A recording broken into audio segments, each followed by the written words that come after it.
ವ್ಯಾಪಾರ ಬಿಸಿಲು ಮಳೆ ಈ ಗಾಳಿ ಒಳಗೆ ಕುತ್ಕೊಂಡು ವ್ಯಾಪಾರ ಮಾಡ್ತೀವಿ. ಸರ್ಕಾರ ನಮಗೆ ಏನು ಹೆಲ್ಪ್ ಮಾಡಿಲ್ಲ ನೋಡು. ಶಿವಾಜಿನಗರದೊಳಗೆ ಅಷ್ಟು ಜನ ತೀರೋಗ್ಬಿಟ್ರು.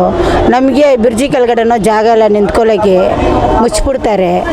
ಆಮೇಲೆ ನಾವು ಕೇಳಿದ್ರೆ ಸ್ವಲ್ಪ ಬಿಡ್ತಾರೆ ನಿಂತ್ಕೊಳ್ಳೋಕ್ಕೆ. ಮಳೆ ಬಂದರೆ ತುಂಬ ಕಷ್ಟ ಬೀಳ್ತೀವಿ, ಬಿಸಿಲು ಬಂದರೆ ತುಂಬ ಕಷ್ಟ ಬೀಳ್ತೀವಿ. ಈ ಬೀದಿ ಒಳಗೆ ವ್ಯಾಪಾರ ಮಾಡ್ತೀವಿ. ಸಹಾಯ ನನಗೇನು ಗೌರ್ಮೆಂಟ್ ನಾವು ಏನು ಸಹಾಯ ಮಾಡಿಲ್ಲ. ಏನೋ ಅವತ್ತು ನಾವು ತುಳಿದು ಅವತ್ತು ತಿಂತೀವಿ.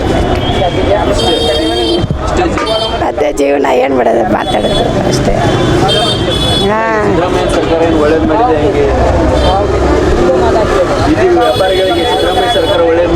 ಏನು ನಮಗೇನು ಹೇಳೋದಿಲ್ಲ. ನಾವೇ ತುಳ್ತೀವಿ, ನಾವು ಸಂಭಾವನೆ ಮಾಡ್ತೀವಿ, ನಾವೇ ತಿಂತೀವಿ. ನಮಗೇನು ಗೌರ್ಮೆಂಟ್ ಹೆಲ್ಪ್ ಮಾಡಿಲ್ವಲ್ಲ. ಅವತ್ತು ನಮ್ಮ ಜೀವನನೇ. ಹಾಂ, ಭಯನೂ ಆಯಿತು. ಅವತ್ತು ಮಳೆ ಬರೋಣ ನಾವು ಫ್ಯಾನನೇ ಹೋಯ್ತು ಏನಪ್ಪ ಅಂತ. ಏನು ಇಲ್ಲಿ ಆಗೋದು ಮಾರ್ಕೆಟ್ ಒಳಗೆ ಆಗೋದು ಶಿವಾಜಿನಗರದೊಳಗೆ ಆಗ್ಬಿಟ್ಟಿದಪ್ಪ. ಅಷ್ಟು ಗಾಳಿ, ಅವಷ್ಟು ಮಳೆ. ಆ ಮಳೆಯೊಳಗೆ ನಾನೆಲ್ಲ ಸಿಕ್ಕಾಕ್ಕೊಂಡೆ. ರಾತ್ರಿ 10 ಗಂಟೆಗೆ ಮನೆಗೆ ಹೋಗ್ದೆ. ಒಂದು ಆಟ ಇಲ್ಲ, ಏನಿಲ್ಲ, ನಡ್ಕೊಂಡೇ ಹೋಗ್ದೆ ಮನೆಗೆ.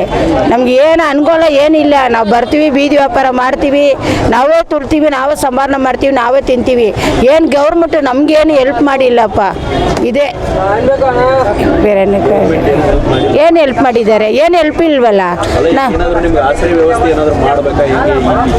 ಮಾಡ್ಬೇಕಿಲ್ವಾ? ನಾವು ಇಷ್ಟು ವರ್ಷದಿಂದ ವ್ಯಾಪಾರ ಮಾಡ್ತೀವಿ, ಏನು ಅನುಕೂಲ ಮಾಡಿ ಕೊಡ್ಬೇಕಲ್ವಾ ಗೌರ್ಮೆಂಟ್ ನಮಗೆ? ನಾವು ಬೀದಿಯಲ್ಲಿಗೆ ನೋಡ ನಮ್ಮ ಅಜ್ಜಿ ಇದ್ರು. ನಮ್ಮ ಅಜ್ಜಿಗೆ ಅಜ್ಜಿ ಇವಾಗ 5ನೇ ತಲೆಮಾರು ನಾನು ವ್ಯಾಪಾರ ಮಾಡೋದು. 40 ವರ್ಷದಿಂದ ಇಲ್ಲಿ ರೋಡ್ ಒಳಗೆ ಬೀದಿ ಒಳಗೆ ವ್ಯಾಪಾರ ಮಾಡ್ತೀವಿ ನಾವು. ಯಾವ ಅನುಕೂಲ ಐತೆ? ಅವತ್ತು ವ್ಯಾಪಾರ ಮಾಡ್ತೀವಿ, ಅವತ್ತು ಎದ್ದೋಲ್ತೀವಿ. ಅದೇ ಯಾರನ್ನ ಬಂದ್ರೆ ದೊಡ್ಡವ್ರು ಬಂದರೆ ನೆನೆಲ್ಲ ಅಂಗಡಿನ ಬಿಟ್ಟೇ ಇರಲಿಲ್ಲ. ದೊಡ್ಡವ್ರು ಬಂದರು ಅಂತ ಅಂಗಡಿ ಬಿಟ್ಟಿಲ್ಲ. CM ಬಂದರು ಅಂತ ನೆನೆಲ್ಲ ಎಲ್ಲ ಎತ್ತು ಮುಚ್ಚಿಬಿಟ್ಟು ಆರಾಮ ಕುತ್ಕೊಂಡು ಎಲ್ಲ ಸಾಯಂಕಾಲ 8 ಗಂಟೆಗೆ ಮನೆಗೆ ಹೋಗಿ ಅದೇ ಜೀವನ ನಡೀತೈತೆ. ಯಾರನ್ನ ದೊಡ್ಡವ್ರು ಬಂದರೆ ನಮಗೆ ರೋಡ್ ಬಿಡೋದಿಲ್ಲಪ್ಪ. ಅವ್ರು ಬಂದು ಹೋದ್ಮೇಲೆ ಬಿಡ್ತಾರೆ. ವ್ಯಾಪಾರ ಮಾಡ್ತೀವಿ ನಾವು ಯಾವ ಗೌರ್ಮೆಂಟ್ನೇ ನಮ್ಗೆ ಏನು ಅನುಕೂಲ ಇಲ್ಲ. ಶಿವಾಜಿನಗರಿಗೆ ಹೆಂಗೆ ಸಿಗ್ತೈತೆ ಅಂದರೆ ಸಾಯಂಕಾಲನೇ ಸಿಗ್ತೈತಲ್ವ. ಫೋನ್ ನೋಡ್ತೀವಿ, TV ನೋಡ್ತೀವಿ, 9 TV ಯಾವಾಗ ನೋಡಿದ್ರು ನಾವು ಕರ್ನಾಟಕಗಳಿಗೆ ಏನು ಆಗ್ತೈತೆ, ಯಾವ ಜಾಗದಲ್ಲಿ ಏನಾಗ್ತೈತೆ, ಎಲ್ಲಿ ಮಳೆ ಬರ್ತೈತೆ. ಚಿಕ್ಕ ಮಕ್ಕಳು ಎಷ್ಟು ಜನ? 3 ಜನ ಇದ್ರಂತೆ. 3 ಜನ ಅದು ಪಾಪ ಅಲ್ಲ, ಬಡವರು, ಏನು ಸೌಕರ್ಯ ಇಲ್ಲ.